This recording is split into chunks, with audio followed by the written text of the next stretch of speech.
Hello दोस्तों, आशा करता हूँ आप सभी ठीक हो। दोस्तों, हमारे देश का वह सच जो इतिहास के पन्नों में दबाकर रहस्य बना दिया गया और उस सच को छुपाकर आज तक हमें सिर्फ झूठ ही बतलाया जा रहा है।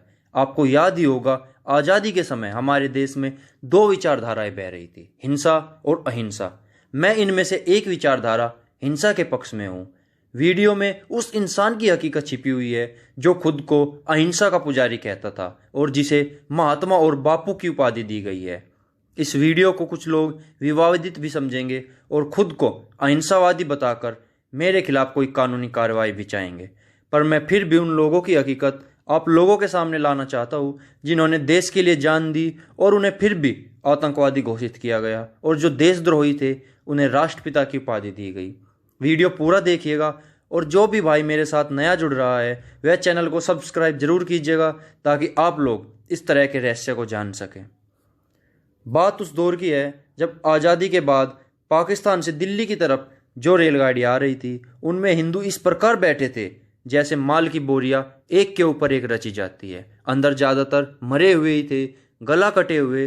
रेलगाड़ी की छत पर भी लोगों की भीड़ थी। डिब्बों के अंदर सिर्फ सांस लेने भर तक की जगह बाकी थी। बैलगाड़ी ट्रक्स हिंदुओं से भरे हुए थे। रेलगाड़ियों पर लिखा हुआ था आज़ादी का तोहफा। रेलगाड़ी में जो लाशें भरी हुई थी उनकी हालत कुछ ऐसी थी कि उनको उठाना मुश्किल था। पुलिस को उन लाशों को फावड़े में उठा ट्रक में भर किसी निर्जन स्थान पर ले जाकर पेट्रोल के फुवारे मारकर जलाना पड़ा। इतनी विकट हालत थी उन मृतदेहों की। वहीं दूसरी ओर सियालकोट से खबरें आ रही थी कि वहां से हिंदुओं को निकाला जा रहा है। उनके घर, उनकी खेती, पैसा, सोना चांदी, बर्तन सब मुसलमानों ने अपने कब्जों में ले लिया था। मुस्लिम लीग ने सिवाय कपड़ों के कुछ भी ले जाने पर रोक लगा दी थी। किसी भी गाड़ी पर हल्ला करके हाथ लगे महिलाओं, बच्चियों का बलात्कार किया जा रहा था। एक भी हिंदू स्त्री वहां से बिना बलात्कार किए वापस नहीं आ सकती थी। जो स्त्रियां वहां से जिंदा वापस आई वो अपनी वैद्यकीय जांच करवाने से डर रही थी। डॉक्टरों ने पूछा क्यों? उन महिलाओं ने जवाब दिया, हम आपको क्या बताएं, हमें क्या हुआ है, हम पर कितने लोगों ने बलात्कार किया हमें भी नहीं पता है। उनके सारे शरीर पर नाखूनों के निशान व चाकुओं के घाव थे। ये था आज़ादी का तोहफा। जिन स्थानों से लोगों ने जाने से मना कर दिया उन स्थानों पर हिंदू स्त्रियों की नग्न यात्राएं निकाली गई, बाजार सजाकर उनकी बोलियां लगाई गई और उनको दासियों की तरह खरीदा व बेचा गया। 1947 के बाद दिल्ली में 40 लाख हिंदू निर्वासित आए और इन हिंदुओं को जिस हालत में यहाँ आना पड़ा उसके बावजूद पाकिस्तान को 55 करोड़ रुपए देने ही चाहिए, ऐसा महात्मा गांधी का आग्रह था। क्योंकि 1/3 भारत के टुकड़े हुए हैं तो भारत के खजाने का 1/3 हिस्सा पाकिस्तान को मिलना ही चाहिए। जब विधिमंडल ने विरोध किया कि पैसा नहीं देंगे तो बिरला भवन के पटांगण में महात्मा गांधी अनशन पर बैठ गए कि पैसा दो नहीं तो मैं मर जाऊंगा। एक तरफ अपने मुंह से ये कहने वाले महात्मा गांधी कि हिंसा उन्हें पसंद नहीं है, दूसरी तरफ जो हिंसा कर रहे थे उनके लिए अनशन पर बैठ गए। क्या यह हिंसा नहीं थी? इसे हम अहिंसा आतंकवाद भी कह सकते हैं। उस समय दिल्ली में हिंदू निर्वासितों के रहने की कोई व्यवस्था नहीं थी। इससे ज़्यादा बुरी बात यह थी कि जब दिल्ली में खाली पड़ी मस्जिदों में हिंदुओं ने शरण ली तब बिरला भवन से महात्मा गांधी ने भाषण में कहा कि दिल्ली पुलिस को मेरा आदेश है, मस्जिद जैसी जगहों पर हिंदुओं का कोई ताबा नहीं रहना चाहिए। निर्वासितों को बाहर निकालकर मस्जिदें खाली करें, क्योंकि महात्मा गांधी की दृष्टि में जान सिर्फ मुसलमानों में थी, हिंदुओं में नहीं। जनवरी की कड़कड़ाती ठंड में हिंदू महिलाओं और छोटे छोटे बच्चों को हाथ पकड़कर पुलिस ने मस्जिद से बाहर निकाला। गटर के किनारे रहो लेकिन मस्जिद की छत के नीचे नहीं, क्योंकि तुम हिंदू हो। 40 लाख हिंदू भारत ये सोचकर आए थे कि ये भारत हमारा है। ये सब निर्वासित लोग महात्मा गांधी से मिलने बिरला भवन गए। तब महात्मा गांधी ने माइक पर कहा, क्यों आए यहाँ? अपने घर जायदाद बेचकर। वहीं पर अहिंसात्मक प्रतिकार करके क्यों नहीं रहे? यह अपराध हुआ है तुमसे, अभी भी वहीं वापस जाओ। और ये महात्मा गांधी किस आस पर पाकिस्तान को 55 करोड़ रुपए देने निकले थे? कैसा होगा वो मोहनदास करमचंद गांधी उर्फ गंधारसुर, कितना महान, जिसने बिना तलवार उठाए 35 लाख हिंदुओं का नरसंहार कराया। 2 करोड़ से ज्यादा हिंदुओं का इस्लाम में धर्मांतरण हुआ और उसके बाद यह संख्या 10 करोड़ तक पहुंची। 10 लाख से ज्यादा हिंदू नारियों को खरीदा व बेचा गया। 20 लाख से ज्यादा हिंदू नारियों को जबरन मुसलमान बनाकर अपने घरों में रखा गया व तरह तरह की शारीरिक और मानसिक यातनाएं दी गई। ऐसे बहुत से प्रश्न, वास्तविकताएं और सत्य तथा तथ्य है जो कि 1947 के समकालीन लोगों ने अपने आने वाली पीढ़ियों से छुपाए।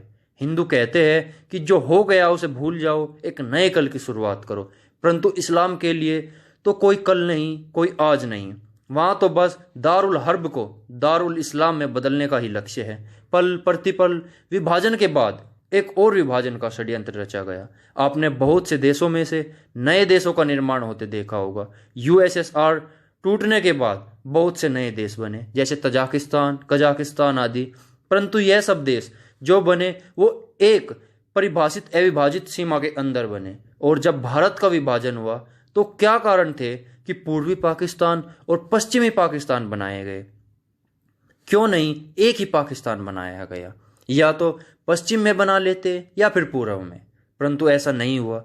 यहाँ पर उल्लेखनीय है कि महात्मा गांधी ने तो यहाँ तक कहा था कि पूरा पंजाब पाकिस्तान में जाना चाहिए। बहुत कम लोगों को ज्ञात है कि 1947 के समय में पंजाब की सीमा दिल्ली के नजफगढ़ क्षेत्र तक होती थी, यानी पाकिस्तान का बॉर्डर दिल्ली के साथ होना तय था। नवंबर 1968 में पंजाब में से दो नए राज्यों का उदय हुआ, हिमाचल प्रदेश और हरियाणा। पाकिस्तान जैसा मुस्लिम राष्ट्र पाने के बाद भी जिन्ना और मुस्लिम लीग चैन से नहीं बैठे। उन्होंने फिर से मांग की कि हमको पश्चिमी पाकिस्तान से पूर्वी पाकिस्तान जाने में बहुत समस्याएं उत्पन्न हो रही है। पाने के रास्ते बहुत लंबा सफर हो जाता है, क्योंकि श्रीलंका के रास्ते घूमकर जाना पड़ता है, और हवाई जहाज से यात्राएं करने में अभी पाकिस्तान के मुसलमान सक्षम नहीं है। इसीलिए हमको भारत के बीचों बीच एक कॉरिडोर बनाकर दिया जाए, जो लाहौर से ढाका तक जाता हो, जो दिल्ली के पास से जाता हो, जिसकी चौड़ाई कम से कम 10 मील लगभग 16 किलोमीटर की हो। इस पूरे कॉरिडोर में केवल मुसलमान लोग ही रहेंगे। ये मांगे थी उनकी। 30 जनवरी को यदि गांधीवध न होता तो तत्कालीन परिस्थितियों में बच्चा बच्चा यह जानता था कि यदि महात्मा गांधी 3 फरवरी 1948 को पाकिस्तान पहुंच गए तो इस मांग को भी मान लिया जाएगा। तत्कालीन परिस्थितियों के अनुसार तो महात्मा गांधी किसी की बात सुनने की स्थिति में ही नहीं था, न ही समझने की स्थिति में, और समय भी नहीं था, जिसके कारण हुतात्मा नाथूराम गोडसे जी को गांधीवध जैसा अत्यधिक साहसी और शौर्यपूर्ण निर्णय लेना पड़ा। हुतात्मा का अर्थ होता है जिस आत्मा ने अपने प्राण की आहुति दी हो, जिसको वीरगति को प्राप्त होना भी कहा जाता है। यहाँ यह सार्थक चर्चा का विषय होना चाहिए कि पंडित नाथूराम गोडसे ने क्या एक बार भी नहीं सोचा होगा कि वो क्या करने जा रहे हैं, किसके लिए ये सब कर रहे हैं। उनके इस निर्णय से उनके घर परिवार, संबंधियों, उनकी जाति और उनसे जुड़े संगठनों पर क्या असर पड़ेगा। घर परिवार का तो जो हुआ सो हुआ, जाने कितने जघन्य प्रकारों से समस्त परिवार और उनके संबंधियों को प्रताड़ित किया गया।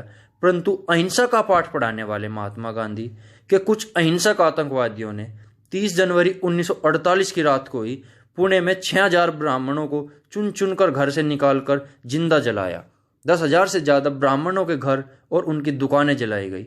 सोचने का विषय यह है कि उस समय संचार माध्यम इतने उच्च कोटि के नहीं थे, विकसित नहीं थे, फिर कैसे 3 घंटे के अंदर इतना बड़ा नरसंहार कर दिया गया। जस्टिस खोसला, जिन्होंने गांधीवध से संबंधित केस की पूरी सुनवाई की, जिसमें 35 तारीखें लगी, अदालत ने निरीक्षण करवाया और पाया कि नाथूराम गोडसे की मानसिक दशा को तत्कालीन चिकित्सकों ने एकदम सामान्य घोषित किया। नाथूराम गोडसे ने अपना अपराध पहली ही सुनवाई में कबूल किया और अगली 34 सुनवाइयों में कुछ नहीं बोले। सबसे आखिरी सुनवाई में पंडित जी ने अपने शब्द कहे। गांधीवध के समय न्यायमूर्ति खोसला से नाथूराम ने अपना वक्तव्य स्वयं पढ़कर सुनाने की अनुमति मांगी थी और उन्हें यह अनुमति मिली थी। नाथूराम गोडसे का न्यायालय में कहा गया यह वक्तव्य भारत सरकार द्वारा प्रतिबंधित कर दिया गया था। इस प्रतिबंध के विरुद्ध नाथूराम गोडसे के भाई तथा गांधीवध के सह अभियुक्त गोपाल गोडसे ने 60 सालों तक वैधानिक लड़ाई लड़ी और उसके फलस्वरूप सर्वोच्च न्यायालय ने इस प्रतिबंध को हटा लिया तथा उस वक्तव्य के प्रकाशन की अनुमति दे दी। नाथूराम गोडसे ने न्यायालय के समक्ष गांधीवध के 150 कारण बताए थे, जिनमें से कुछ इस प्रकार है। 1919 में हुए अमृतसर के जलियांवाला बाग गोलीकांड से समस्त देशवासी आक्रोश में थे तथा चाहते थे कि इस नरसंहार के खलनायक जनरल डायर पर अभियोग चलाया जाए। गांधी ने भारतवासियों के इस आग्रह को समर्थन देने से मना कर दिया। भगत सिंह व उनके साथियों के मृत्युदंड के निर्णय से सारा देश दुखी था।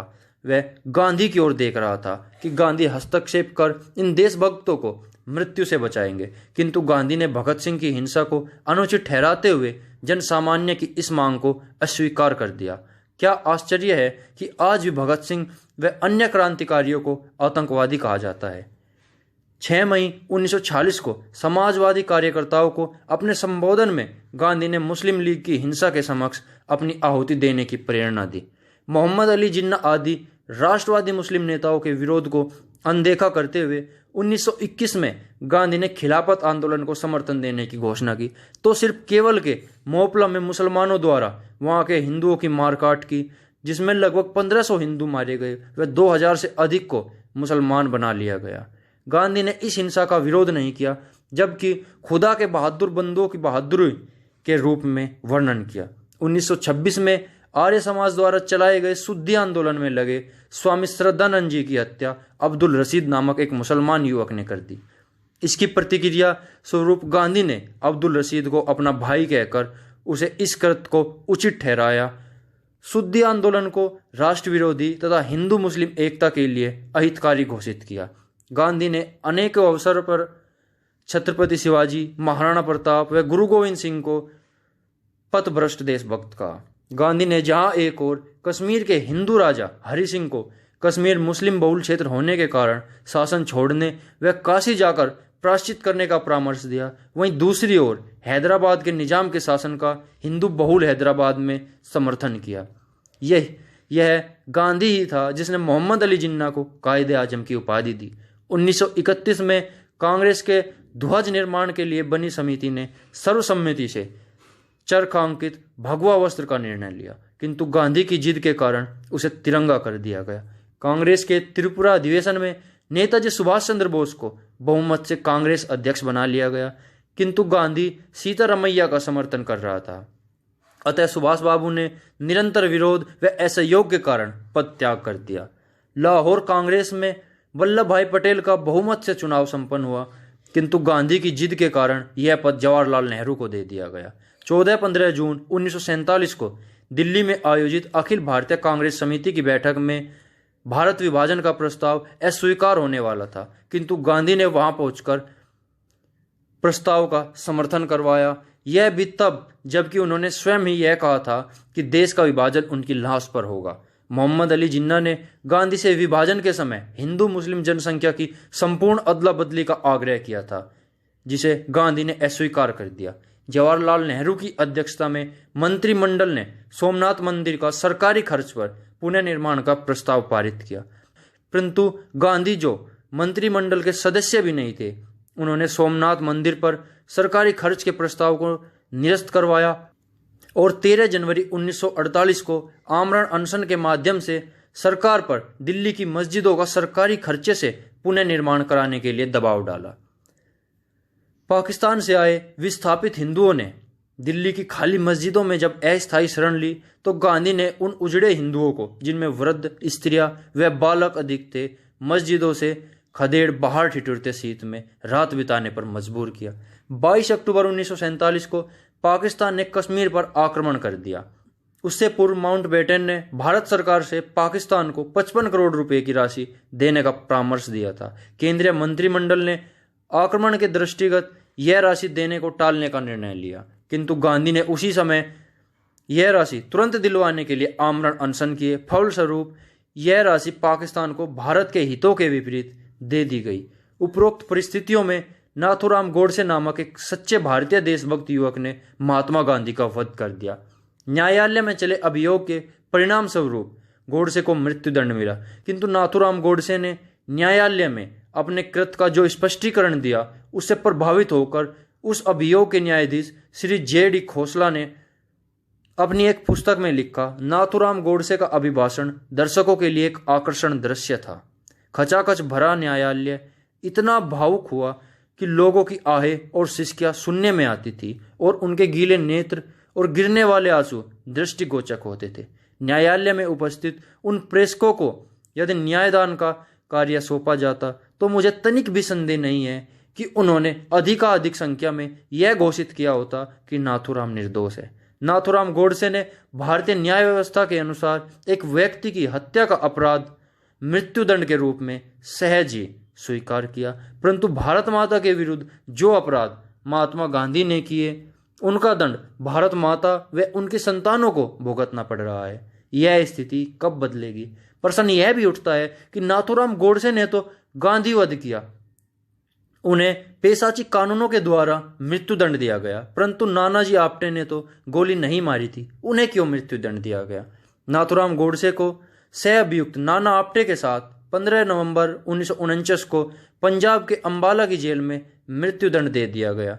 उन्होंने अपने अंतिम शब्दों में कहा था कि यदि अपने देश के प्रति भक्ति भाव रखना कोई पाप है तो मैंने वो पाप किया है, और यदि यह पुण्य है तो उसके द्वारा अर्जित पुण्य पद पर मैं अपना नम्र अधिकार व्यक्त करता हूँ। आशा है लोग पंडित नाथूराम गोडसे को समझे व जाने। मैं प्रणाम करता हूँ उस हुतात्मा नाथूराम गोडसे को। भारत माता की जय। तेरा वैभव अमर रहे माँ, हम दिन 4 रहे या ना रहे।